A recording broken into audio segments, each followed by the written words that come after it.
they talking about the Egyptians' children being brought into God's congregation.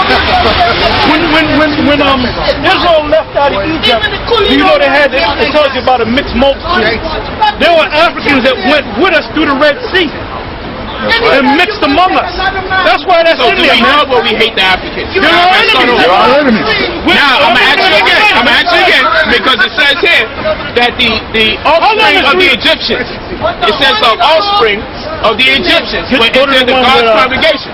Now, when I asked them to read 2 Kings 17, verses 18 and 19, the Lord eradicated, got rid of, or didn't embrace, omitted, pushed them off, disregarded Israel for whatever reason.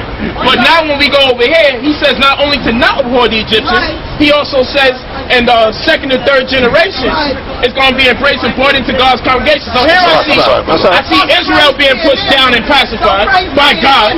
And then I see the Egyptians being embraced by God, saying this is going to be my congregation. So what I don't understand is why are we hating the Africans? Why y'all hate the Egyptians? Because God said himself that the second and third generation is going to become part of his congregation.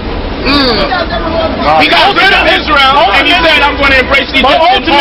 Ultimately, when you read about King David, one of his friends was a Canaanite king, an African king. He had friends among the other nations. Ultimately, what's going to ultimately happen? Before you go to that, brother, get me, you can get it, Isaiah 45 and 13. Oh yeah, I'm going right there. Isaiah 45 and 13. Listen to the scripture. Isaiah 45. Listen up. Isaiah 45 and 13. That's all. I have raised him up in righteousness. Remember, King Solomon had married an Egyptian woman. All right. King Solomon, the one that built his temple and the temple of the Lord and his house, was a man by the name of Hiram. The Masons call him Hiram Abib. He was a Canaanite, the so-called African, right? So at one time, we got along with that, but not now. Go ahead. Isaiah 45 and 13. I have raised him up in righteousness. Go ahead. And I will direct all his ways. He shall build my city, and he shall let go my captives. What are you reading now? Isaiah 45 and 13. Go ahead. And not for price nor reward, saith the Lord of hosts. Thus saith the Lord, the labor of Egypt and the merchandise of Ethiopia and of the Sabians, men of stature, shall come over unto thee, and they shall be thine. They shall come after thee. I don't want this knowledge coming out. Exactly. They shall come after thee in chains. They're going to be chained up. The Africans are going to be chained up. That's why you don't want to be an African, man. Yeah, you don't want. And you're not an African. You're not an Israelite. Everybody that's darker than themselves. So come on, let's be for real, man. Everybody went through a state of slavery. More especially, you think that white man making a distinction amongst you and the Africans? Nope. Why are